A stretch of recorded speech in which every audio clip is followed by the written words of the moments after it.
Hoy tenemos invitadazo. Bienvenidos a Círculo Alfa. Estamos con Eduardo Barajas. Es director de Fomentamos y socio también en ICTEA Capital. Y estamos el día de hoy para platicar un poco del comparativo en el tema de inversión, crédito. Él es especialista en el tema de crédito y todo. Y bueno, pues sobre todo las industrias, ¿no? Cómo se asemejan, que a veces parece que son tan distintas, pero tenemos tanto en común. Y pues bueno, ¿qué hacemos? ¿Qué hace Eduardo Barajas en Fomentamos? Cuéntanos, tocayo. Pues primero que nada, muchas gracias por la invitación, tocayo, Ricardo. Encantado de estar aquí con ustedes, gracias por su hospitalidad. Pues bueno, platicarles de lo que hacemos día a día, que es el tema de tratar de impulsar historias de éxito a través del financiamiento. Lo hacemos por dos vertientes. Una es con capital privado y en la figura de suscribir acciones, lo que le llaman equity. Y también lo hacemos a través de financiamiento con crédito privado, que también es una derivación del capital privado, pero lo hacemos ahí con financiamiento empresarial, lo que le conocemos como crédito hecho a la medida. Prácticamente con eso dedicamos nuestras horas de pasión conjuntadas con la hora de labor, ¿no? Bien. Oye, y las áreas donde trabajan, me refiero, todo México, Guanajuato. En el caso de lo que es crédito privado, trabajamos 15 ciudades en el país. Son 15 ciudades que escogimos por la dinámica o la pirámide poblacional, dinámica de crecimiento y la garantía de cumplimiento de contratos. Entonces, te podría decir que vamos a ver muchas ciudades medianas dentro de nuestra tesis de inversión, que es Bajío Centro Occidente. Tenemos obviamente las 3 metrópolis más grandes del país y los 3 centros turísticos mejor posicionados. Prácticamente en esos 15 municipios es donde estamos enfocando las baterías, donde creemos que hay una cantidad muy importante, el 70% de las pymes que nosotros tenemos en el perfil del fondo para atender con crédito. Y en el caso de ICTEA, ahí es un alcance mucho mayor. Ahí la región implica buscar oportunidades en el sur de Estados Unidos, en México y en España, que estamos ya desde hace un par de años buscando cómo invertir de manera directa. Ahorita lo hacemos de manera indirecta a través de fondos de tesis de expansión de capital de crecimiento. La intención es hacerlo de manera directa en una startup o en una empresa de early growth en España. En España. En España. Ok. Y ahí, por ejemplo, ¿utilizan vehículos mexicanos o extranjeros? O sea, me refiero a ustedes como inversionistas. Pues es una combinación de ambos. Obviamente tienes que ver la eficiencia tributaria cuando sales de México y eso de la mano de los derechos corporativos, que deja tranquilos a los inversionistas.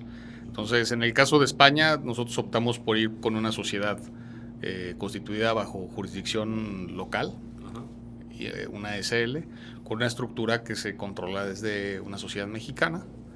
Cuando es en Estados Unidos, hemos optado por dejarlo con un vehículo que se diseñará sobre propósito específico, pero típicamente lo que tenemos mapeado es pues lo que más le gusta al inversionista, que son las famosas Delaware companies, y eventualmente como una segunda opción, pues las LLC tejanas, que son lo que tenemos en el scope.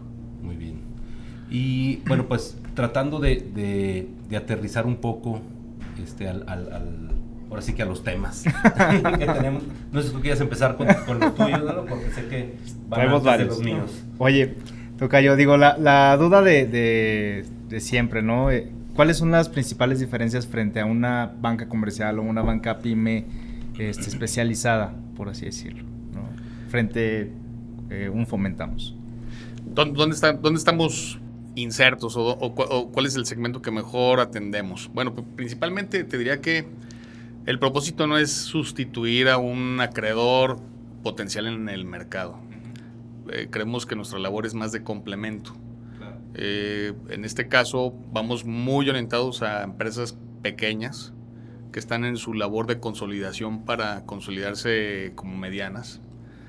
Y ahí hace sentido compañías que quieran apalancar nuevas inversiones para crecer ingresos. O sea, en este sentido, pymes que tengan vocación de crecimiento que tengan, aparte de esa vocación de crecimiento, fundamentales económicos para ello.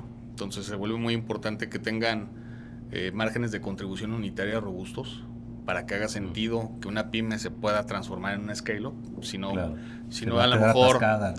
Si no, a lo mejor lo único que vamos a hacer es lastrarla y nosotros mismos nos daríamos un tiro en el pie. Entonces, compañías que tengan vocación de crecimiento, que tengan fundamentos financieros para crecer y que en este sentido no estén todavía en una etapa robusta como para incorporar un socio. Entonces, ahí hace todo el sentido del mundo sumar a Fomentamos. Es un capital no dilutivo. Finalmente es un crédito de largo plazo. Lo puedes personalizar para que puedas hacer ese repago de manera de que no te quite la liquidez que necesitas cuando estás ejecutando ese plan de expansión. También puedes diseñarlo de una manera en la que el apalancamiento sea mucho más bajo que una opción tradicional para una compañía de ese perfil. Y finalmente, que es lo más importante, lo que aprendimos en tiempos recientes con la pandemia, que la estructura sea flexible. Mientras más flexible sea esa estructura, ya sea en cuanto a combinación de plazo o estructura de repago, te permite enfrentar ambientes de volatilidad e incertidumbre que, bueno, desde el 2020 a la fecha, claro. yo creo que más claro no lo podemos tener que tiene que estar presente algo así. Oye, descubrieron nuevos sectores o nuevos giros, por así decirlo, industrias que no habían vuelto a ver por ciertas circunstancias y que dijeron, oye, pues está jalando bien. Contracíclicos, ¿no? Contracíclicos me refiero no contracíclicos económicos, sino pandémicos. Sí, pandémicos. No. O sea, que dijeras, oye, ¿sabes qué? La industria farmacéutica está como que jalando bastante bien, ¿no? Van a ser los que van a traer la liquidez, ¿no? Y quieren expandirse. ¿Voltean a ver esos o dijeron, ¿sabes qué? Vamos a esperarnos? Yo creo que los sectores que traíamos como preferentes para atacar fueron curiosamente a lo mejor los principales afectados. Íbamos nosotros mucho al turismo de experiencias, todo el tema de servicios, veíamos que es un sector que estaba poco atendido y con mucho potencial.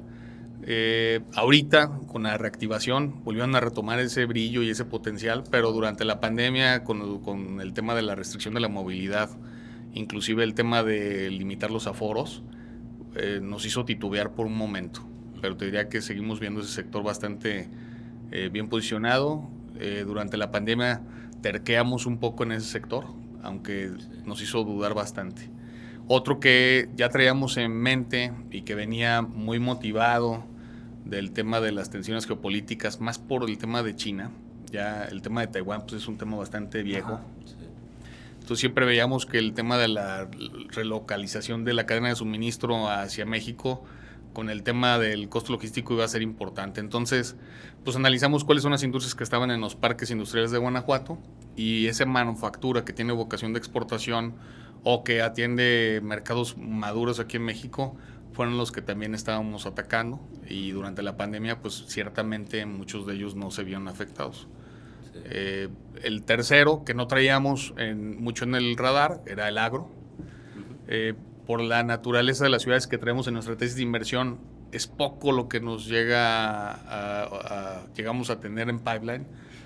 Y durante la pandemia, pues fueron compañías que se volvieron cada vez más relevantes. Primero por el tema de que pues era...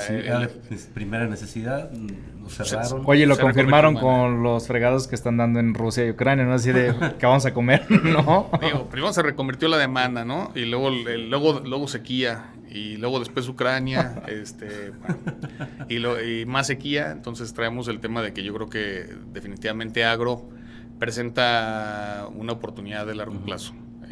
Tanto para el tema de equities como para el tema de crédito, claro. es sumamente irrelevante. Hay que estar ahí. Y por ejemplo, en el tema de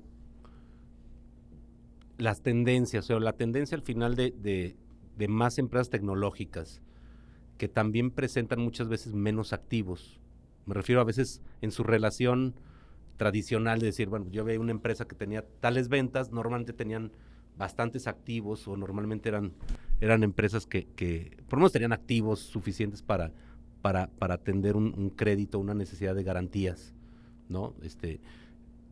¿Tú crees que la tendencia vaya a ser, o sea, cuál podría ser una forma de darle a las empresas, a lo mejor con muy pocos activos tangibles, crédito? O sea, ¿crees que vaya a ser un problema que se resuelva pronto? O sea, me refiero el hecho de decir, pues una venta o sea, tiene muchas ventas, baja tecnología porque a lo mejor tiene un componente muy alto de, pues de activos o intangibles o propiedad intelectual, o sea, esa parte, pensando a lo mejor a 10 años, ¿no? O sea, o 15 años que...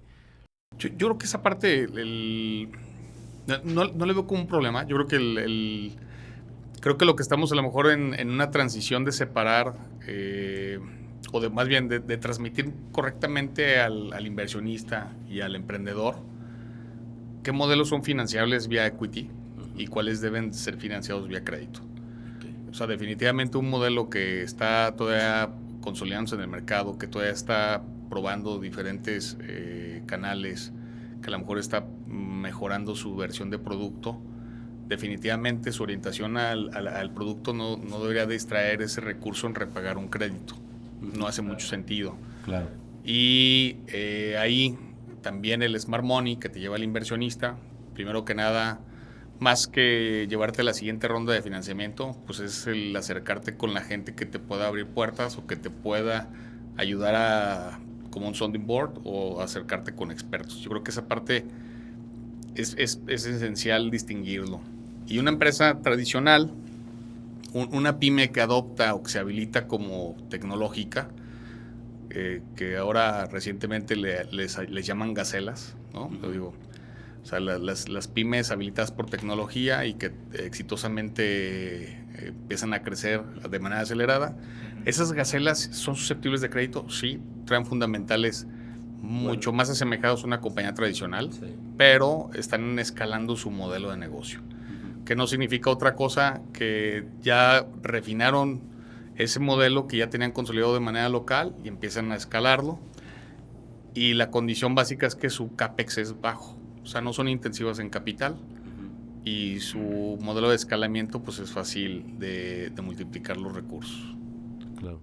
Y entonces, pero por ejemplo, ¿normalmente tú pides garantías hipotecarias? Nosotros buscamos siempre colateral, un colateral real o un colateral fiduciario. Okay. Sí va de la mano. El segmento al que vamos orientado, pues los riesgos que asumimos, que son de mucho más largo plazo, son más parecidos a los del capital de riesgo. Entonces buscamos que sí haya un poquito de piel en juego del emprendedor. Claro.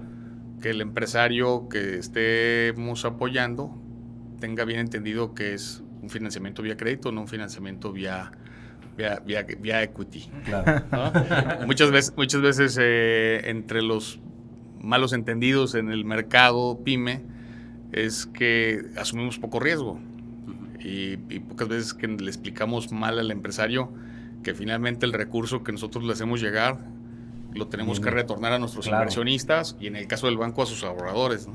Sí. Entonces tenemos que buscar cierta certidumbre de que los planes de expansión sí estén reality based, que no estén hechos con emoción, que hayan tomado data para poderlos llevar a cabo en el Excel por lo menos, y que no vaya a ser ficción, ¿no? Que finalmente todo plan de expansión, en mi experiencia, lo tienes que ajustar conforme vas ejecutándolo. Mientras más data tengas, vas a tener mucho más alternativas rápidas para reaccionar y poder ajustarte. Entonces, lo que le pedimos al empresario es, oye, si estás lo suficientemente seguro de tu plan de expansión, pues nosotros podemos asumir riesgos muy asemejados a los de un inversionista que se sumará a tu capital social de la ¿Pueden entrar a través de las dos vías? No lo hemos hecho, no hemos combinado las dos tesis, tanto de ICTEA como de Fomentamos. Te diría que estamos abiertos a explorar opciones. Ya. ¿Y convertibles usan? O sea, no lo hemos hecho porque en el mercado en el que estamos, la compañía a la que atendemos, estamos hablando que es una compañía que tiene una facturación neta entre 15 a 150 millones, el rango efectivo. Son compañías que hace poco sentido que tengas una prenda, porque su liquidez en el mercado secundario es prácticamente inexistente. Tendrías que buscar a lo mejor a un family and friends de ese empresario, y la evaluación pues se vuelve un poco caprichosa. Entonces, todo nace de la liquidez. Mientras más grande sea la compañía, pues es un activo mucho más atractivo como para que cualquier inversionista de entrar en esa empresa privada. Sí. Esa es la razón por la que no hay convertibles, porque prácticamente la prenda pues, se vuelve muy líquida. Sí, claro. Lo que sí puede haber es cuestiones asemejadas al equity kicker a través de tasas de interés participativas, donde si tu negocio va mejor de lo que tienes planeado, Tienes un beneficio. ganamos más, y si te va de acuerdo a lo que tenías en tu escenario más conservador, pues te costó lo mismo que un financiamiento tradicional. Digo, en ese sentido es un racional de, oye, tomamos riesgo contigo, sí, Pero también un beneficio. pero también si te va posible. mucho mejor, lo puedes compartir. Claro. Esa es la manera en la que hemos buscado. Tasas participativas, tasas progresivas, royalties a partir de cierto umbral de ventas logrado. Digamos que ahí la creatividad pues es el límite. Claro. No está topado. Bien. Fíjate, digo, aterrizándolo, digo, porque ahorita me quedó muy claro, que espero que a quien nos escuche también, pero esa parte de decir, bueno, ¿dónde tomo la decisión de, no sé, Family and Friends, ¿no? Porque yo creo que siempre la puerta de entrada para muchos emprender. emprendedores y para muchos inversionistas individuales de invertir en el negocio de un amigo, familiar, compadre, etcétera, que precisamente esa reflexión de decir, bueno, pues sí me voy a quedar con un pedazo de empresa ¿qué le voy a hacer después, no? Porque todo el mundo a veces piensa en la entrada, pero no en la salida. Y al final decir, bueno, también está la posibilidad de prestarle, ¿no? O sea, me refiero porque dices, bueno, pues no necesariamente va a fondo perdido, porque luego acaba haciendo eso, ¿no? Sino que también hay otras alternativas a lo mejor de otro tipo, ¿no? Porque, digo, tratando de aterrizarlo por quien lo escucha, pues bueno, dice, para mí la situación es diferente. Sí, igual que pero está también escuchando un Jeff Bezos joven, güey, ¿no? Y dice, oye, tengo una casa, por así decirlo, pero quiero expandirme, ¿puedo ser un candidato? ¿No?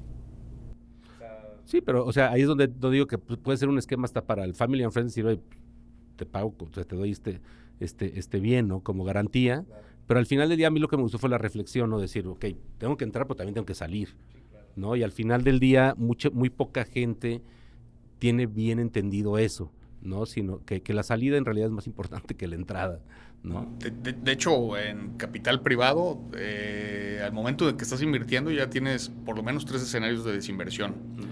Digo, en el caso del crédito, pues la fuente de pago, siempre tiene que haber una fuente de pago principal o de repago principal, y a lo mejor identificar una alterna. Digo que en este caso la garantía es la fuente de repago alterna. Nunca la quieres llevar a cabo porque es el peor escenario, pero sí la contemplas. Para el caso de Venture Capital, o sea, si alguien de la gente que nos escucha trae ahí un excedente de recurso, tiene un amigo muy innovador, muy echado para adelante, que le picha la entrada, yo creo que lo principal es entender que el valor futuro de esa compañía va a ser difícil que lo determinen en una etapa semilla, como le llamamos. Sí. Entonces, hay mecanismos. Lo primero que les recomendaría es que se asesoren con un abogado experto en el tema de Venture Capital.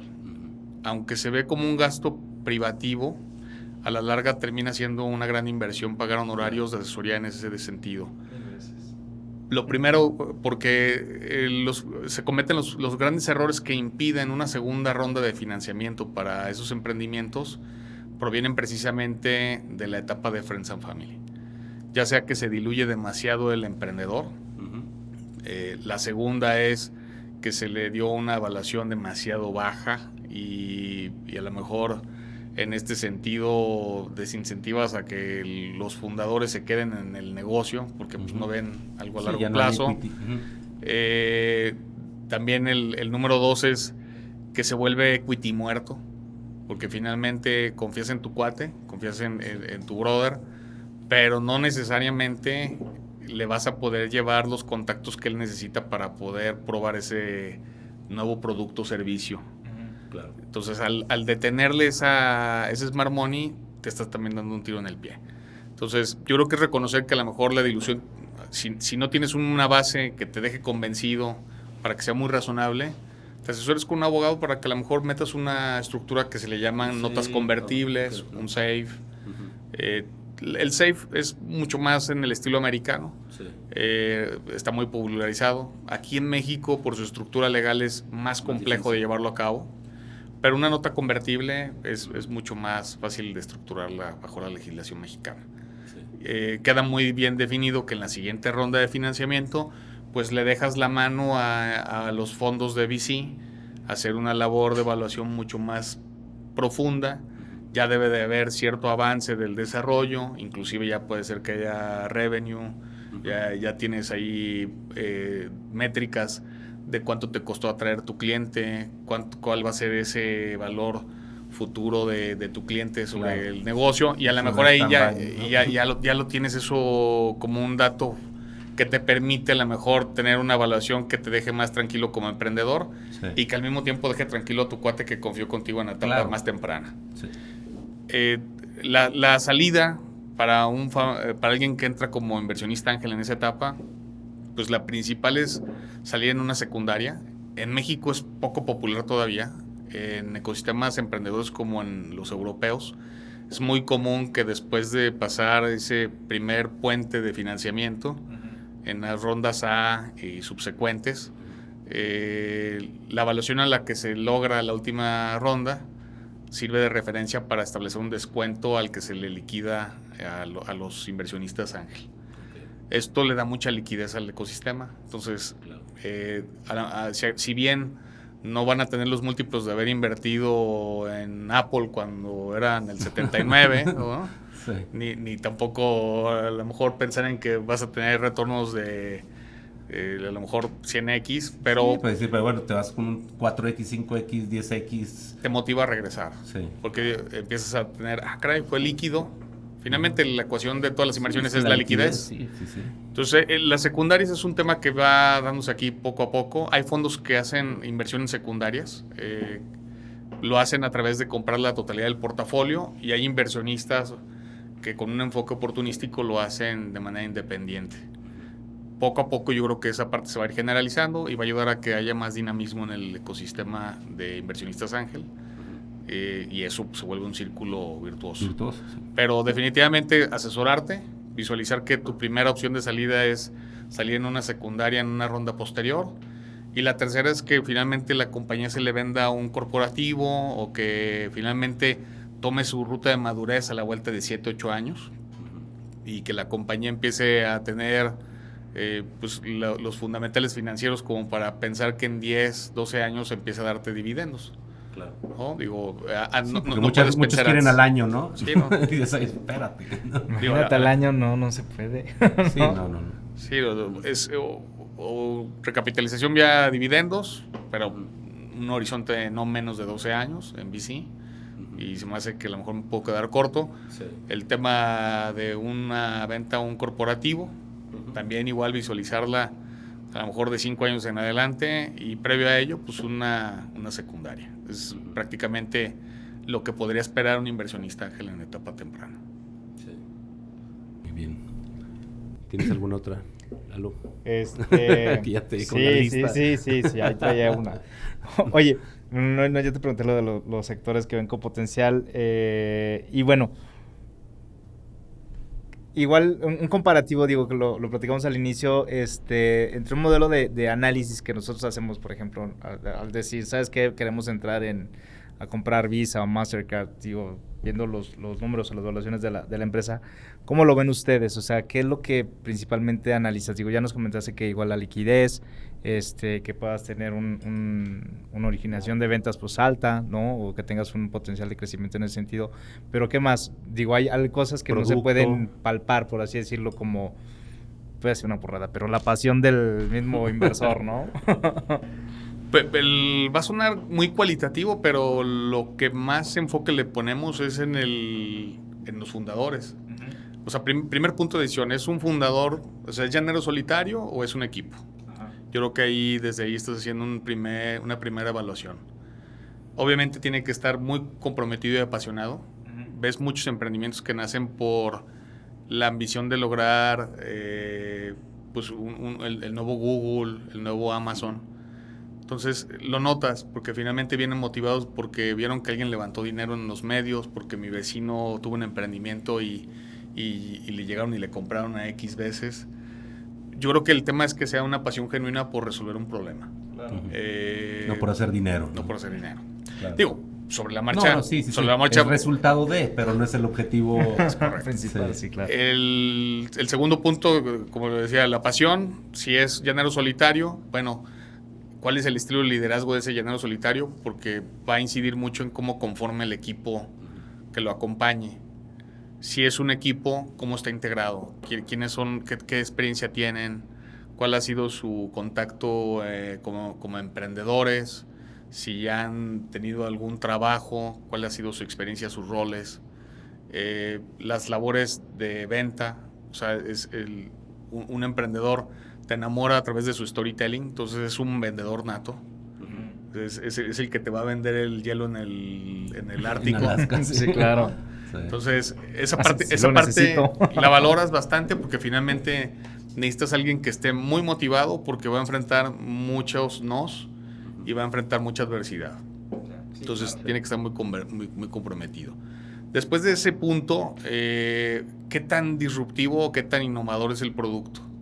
Entonces, ahí hay lo que yo le llamo como el VC Mark, ¿no?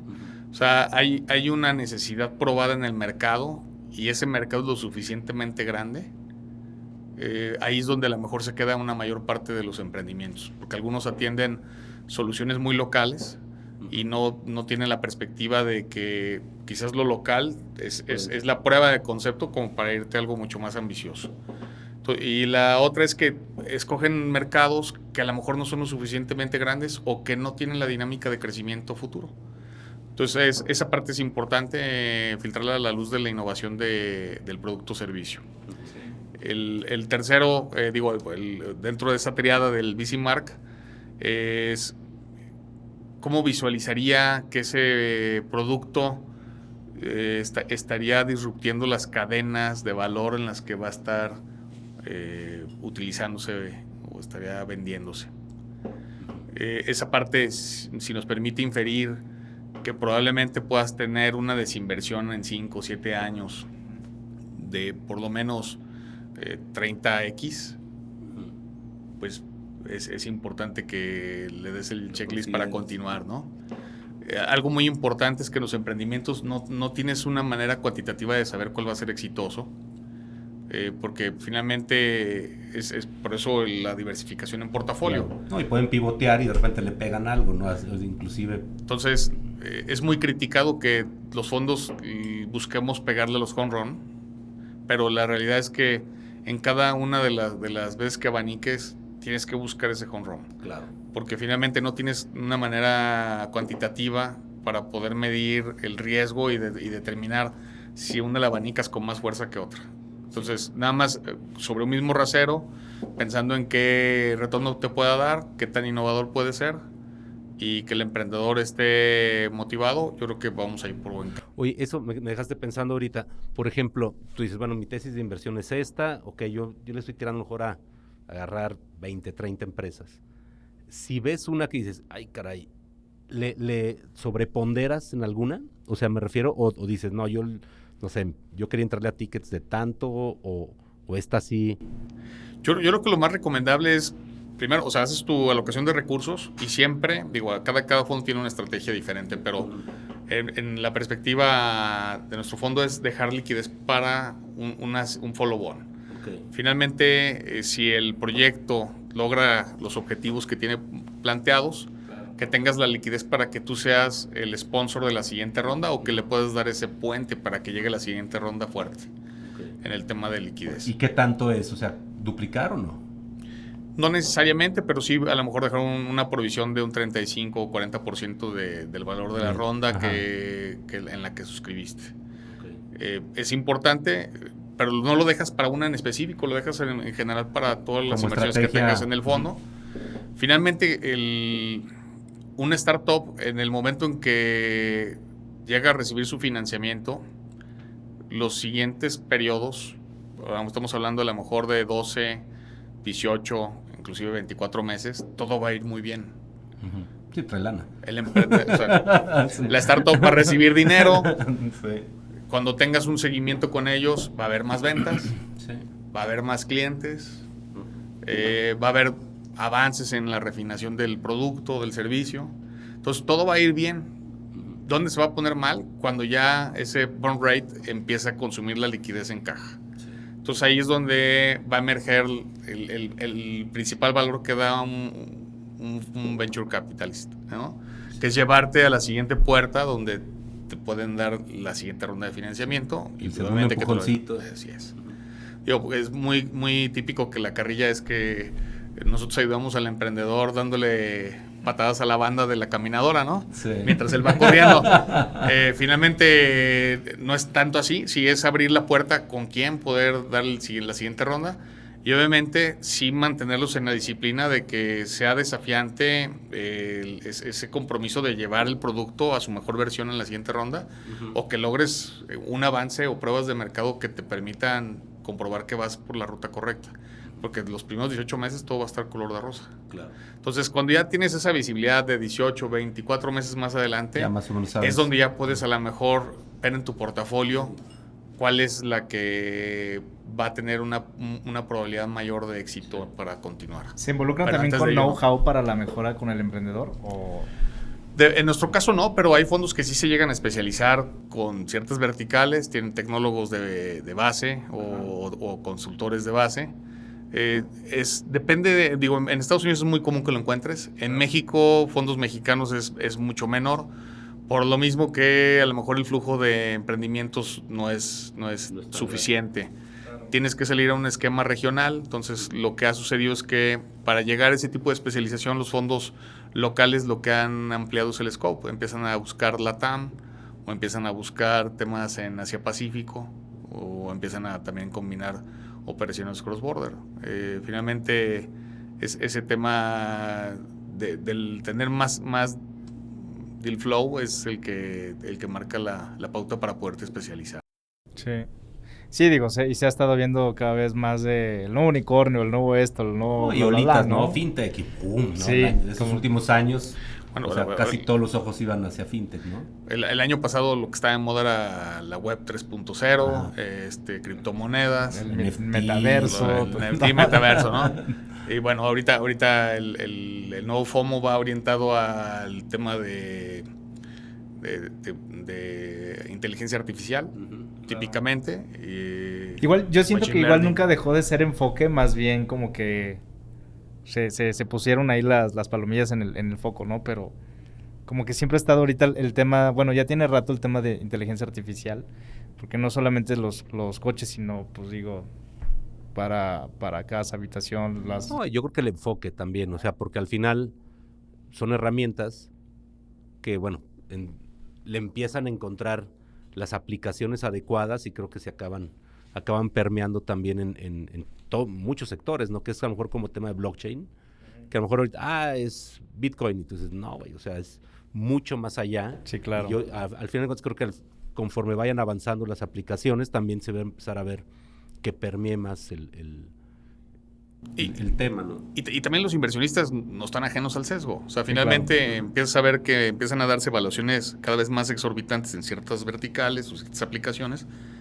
No te quieres quedar atrás. O sea, también quieres tener en tu portafolio el próximo unicornio. Lo malo de esto es que empiezas a perder razonabilidad en cuanto a cómo estás valorando ese tipo de emprendimientos. Y definitivamente se vuelve un tema del juego de las sillas musicales. Alguna vez se va a detener la música y uno no va a tener silla. Sí, ¿no? o varios. Así es. Sí, porque pues, veías valuaciones también muy exageradas que decías, pues, aunque te vaya bien, no te va a ir tan bien. O sea, al final del día, a esa evaluación, pues no hay cómo, ¿no? Yo creo que FinTech hace 2 años era lo que fue la web 3.0. Entonces digo, por ejemplo, ahorita FinTech, pues obviamente con el ciclo de tasas totalmente restrictivo a nivel global, pues ya no le favorece. Claro. Pero se va a voltear también. Pero pasó exactamente lo mismo, ¿no? O sea, finalmente hay emprendimientos que no tenían mucha razonabilidad que fueran a competir contra los incumbentes porque no había pues una mejora sustancial para el usuario. Sin embargo, veas que había necesidad de los fondos por entrar a invertir ahí por el tema de no quedarse fuera de la tendencia. Sí. Entonces, creo que es por ciclos y finalmente es parte de los sesgos. que la industria no está ajena a ello. Oye, y hablando ya de ciclos, ya nomás para casi terminar, ¿cómo ves los próximos 2, 3 años? Digo, ahorita pues todos los tambores suenan medio feo por ciertas circunstancias de tasas y todo lo que ya sabemos. ¿Cómo lo ven ustedes? Pues bueno, yo creo que difiero de los agoreros que piensan que a lo mejor la tasa de referencia, tanto en México como la Fed, a lo mejor va a tocar niveles catastróficos. Y por ello me refiero a lo mejor superar umbrales de 5.25 en Estados Unidos. Y a lo mejor aquí en México estar hablando de tasa de referencia de 11.25. Creo que los peores escenarios los podríamos acotar sobre esos escenarios, pero veo que va creciendo, se va consolidando un grupo de voces que cada vez señalan que puede ser peor. ¿Cómo lo vemos nosotros al interior? Creemos que puede ser un poquito más bajo el pico de la tasa, pero lo que sí vemos es que va a tardar en regresar a los niveles que veníamos previo a esta escalada de incrementos. Sí visualizamos probablemente un ciclo de ajuste que sea a lo mejor de más de 48, de entre 48 a 60 meses, que es un ciclo largo. Y yo creo que algo combinado con el tema del riesgo país, yo creo que ya no vamos a ver niveles de tasa bajos como los que veníamos. O sea, venimos de una tasa de referencia del 4%. Va a ser muy complicado que con las finanzas públicas que estamos teniendo y como se ve la tendencia en el corto plazo, va a ser difícil que en 2025, 2026 podamos llegar nuevamente a una tasa pico, más bien una tasa base como la que veníamos. Yo creo que vamos a tener que asumir que va a haber una nueva prima de riesgo para el país y nos vamos a ir desacoplando cada vez más en el sentido de la Fed. Así como aquí empezamos con un ciclo restrictivo anticipado, creo que también vamos a cortar ese ciclo dovish de manera anticipada. Así lo visualizamos. En términos generales, creo que la tendencia secular que se creía de que las tasas iban a ser cada vez más bajas, yo creo que esa parte ya no. Ya es parte de la nueva normalidad, ¿no? O sea, todo lo que nos trajo. Sí, yo creo que ya quedó comprobado que más emisión monetaria no te baja la tasa y que la inflación o la deflación que antes importábamos de Asia, pues ahora probablemente lo que estemos importando sea inflación durante un buen rato. Yo creo que también eso lo filtramos por el tema del CAPEX en commodities. Yo creo que estamos ajustados en precios reales, estamos en el punto más bajo, de acuerdo a ciertos reportes que nosotros consultamos. Entonces eso indica que la oferta va a tardar mucho en normalizarse. Entonces yo creo que eso le da mucha fortaleza a las perspectivas de que la tasa va a disminuir muy lentamente. Ahora, por ejemplo, me gustaría saber tu opinión y me gustaría que fuera hasta la contraria a la mía, Jonas, porque yo tengo esta idea de que decir, a ver, viene una inflación más, pues sí, en realidad generada más por una baja oferta que una alta demanda, ¿no? Que normalmente dices, bueno, están esos dos factores. Y el hecho de que vengamos de ahí, el utilizar las mismas herramientas de política monetaria como si fuera por un tema de demanda, pues en realidad vemos que no está jalando, ¿no? O sea, dices, bueno, pues voy a subir la tasa. No, güey, o sea, no está ayudando para nada en resolver el tema que teníamos de supplies y, o sea, entonces, a mí me cuesta trabajo decir, pero no creo que yo sea el único que lo esté viendo así, o que no estoy viendo, de decir, ¿por qué están utilizando esas herramientas? O debieron de haber dejado, porque los gringos creo que dejaron la tasa un poco todavía baja, pensando en que a lo mejor se iba a reactivar y se iba a resolver ese problema, pero no sé si fue el suficiente tiempo para ver esa reactivación o que no estoy viendo, que dices, no, güey, es que lo estás viendo al revés, ¿no? O sea, eso es lo que quiero saber. No, suscribo la primera parte, ¿no? O sea, mientras más alta la tasa de interés, pues más inhibes que haya inversión nueva para que haya más oferta. Sí. Entonces, pues eso va a prolongar más el ciclo restrictivo. Y eso no generaría decir, bueno, ¿saben qué? Ahora sí vamos a bajarla. O sea, me refiero, viendo ahorita la perspectiva de decir qué tan largo va a ser esto, que eso pueda incentivar a que la bajen un poco más o no crees? Yo creo que hay un incentivo perverso en el tema fiscal. La inflación les hace más sencillo el tema del endeudamiento a los países, sobre todo los de Europa. Y Estados Unidos no se diga. Yo creo que en ese sentido el incentivo perverso es que la deuda real se vea mitigada a través de la inflación. Yo creo que parte de que los bancos centrales están terqueando sobre lo mismo es que exagerados de endeudamiento también. Así es. Y yo creo que la segunda es, yo creo que ahorita es de lo que tienen probado, digo, la teoría moderna monetaria que hablaba de esta expansión de masa circulante y el tema que no se entendía desde el tema de la globalización con el tema de la deflación. Creo que a final de cuentas ahorita están en terreno nuevo. Finalmente se perdió productividad por el tema de la pandemia.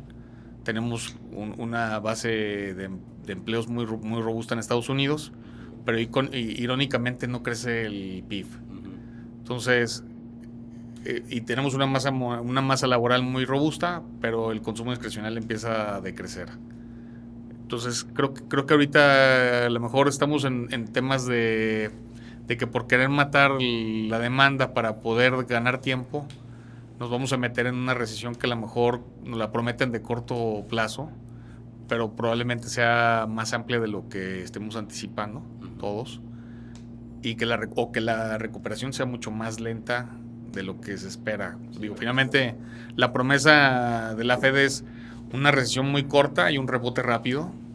Creo que en nuestro escenario lo que estamos modelando es una recesión un poquito más amplia de lo que la Fed pensaría que debe de ser. Y un rebote más y un lento. Rebote más lento. Sí. Entonces yo creo que es momento de también hacer modelados para los negocios un poco más conservadores o tratar de atacar fundamentales con tendencias de largo plazo.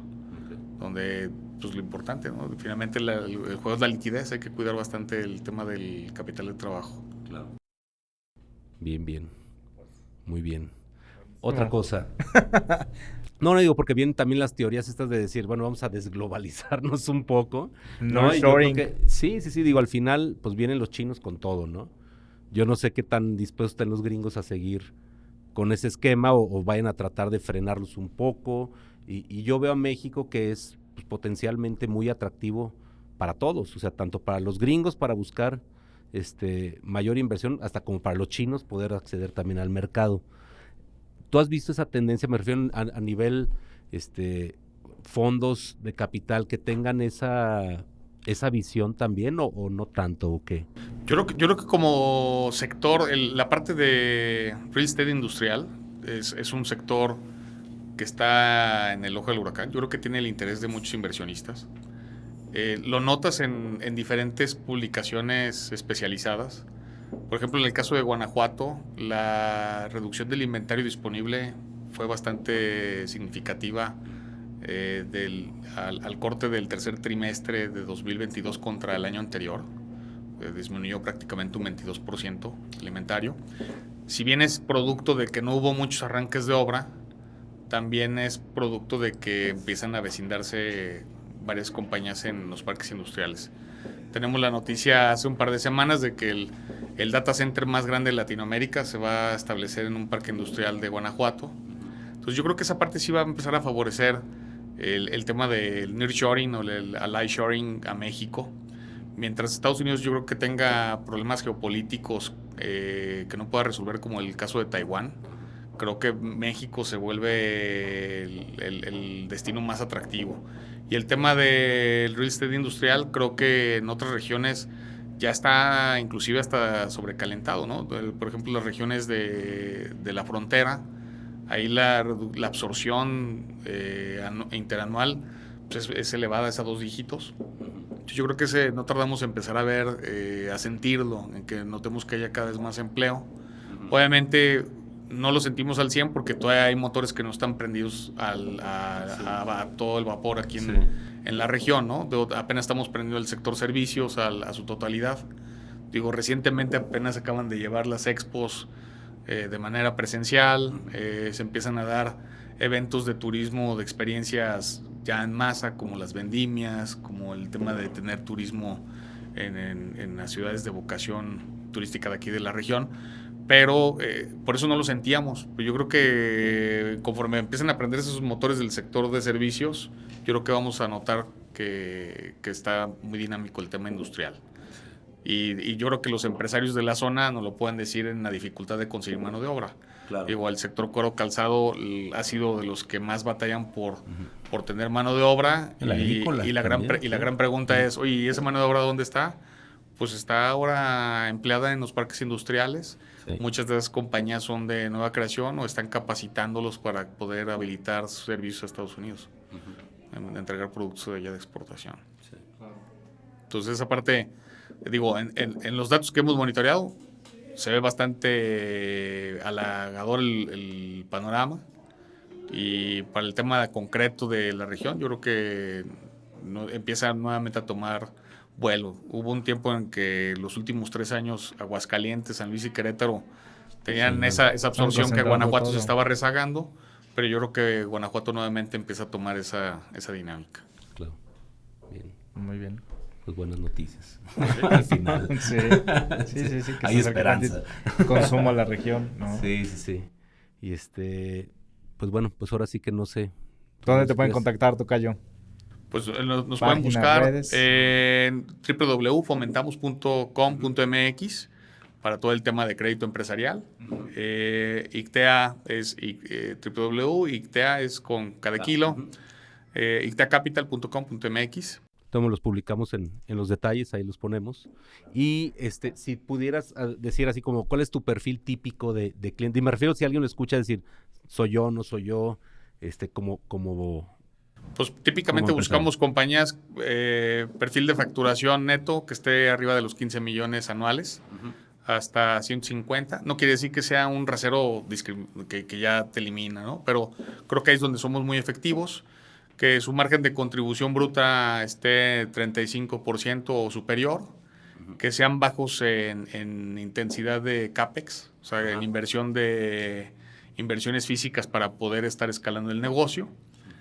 Y prácticamente que estén ubicados en ciudades medianas de 400,000 habitantes para arriba, es el rasero, o que sean ciudades de vocación turística, que son estas 15 ciudades que les mencionaba al inicio.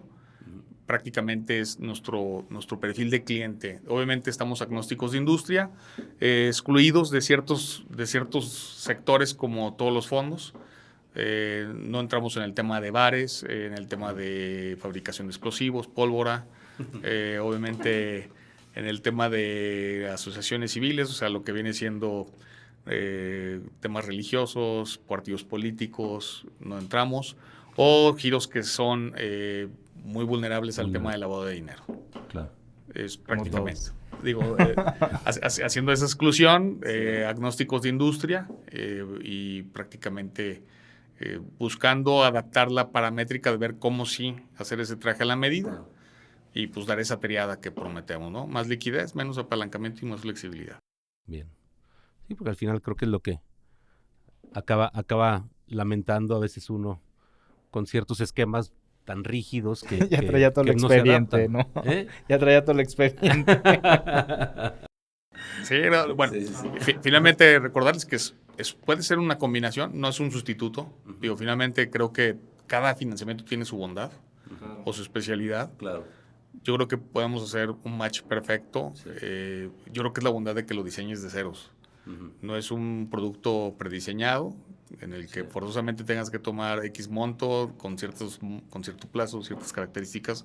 Creo que el tema es la apertura. Finalmente, esa apertura de analizar las compañías como un ente único y también de analizar cómo estructurar ese financiamiento, pues que sea único para esa compañía. Sí, ¿no? Y que sea viable, ¿no? Porque al final lo que ustedes también quieren es que exista la viabilidad del pago, que haya éxito, porque si no, de otra forma, pues ya es un problema compartido, ¿no? Sí, pues buscar el círculo virtuoso. Finalmente, ese capital que luego retornamos sirve precisamente para apoyar a otras compañías. Claro. Finalmente, se vuelve un tema virtuoso mientras más habilitemos compañías y tenga más profundidad el sistema financiero, pues se vuelve un tema donde La beneficiamos al ganadora. de lado, ¿no? Ahora sí Sí. que es una labor conjunta entre todos los actores del sistema.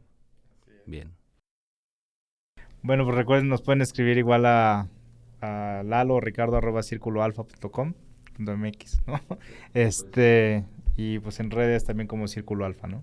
Muchas gracias. No, pues Eduardo, muchas ahora gracias sí a que ustedes por la invitación. Ahora sí gracias que disfrutar por la todos los plática. insights. Sí. No, pues Sí, ahora sí, sí sí. que un placer y encantado.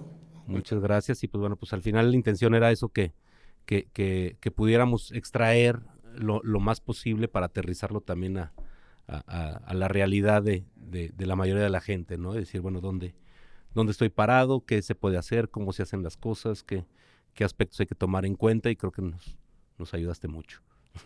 Muchas gracias. Gracias a ustedes. Hasta luego. Gracias. Un placer. Hasta luego.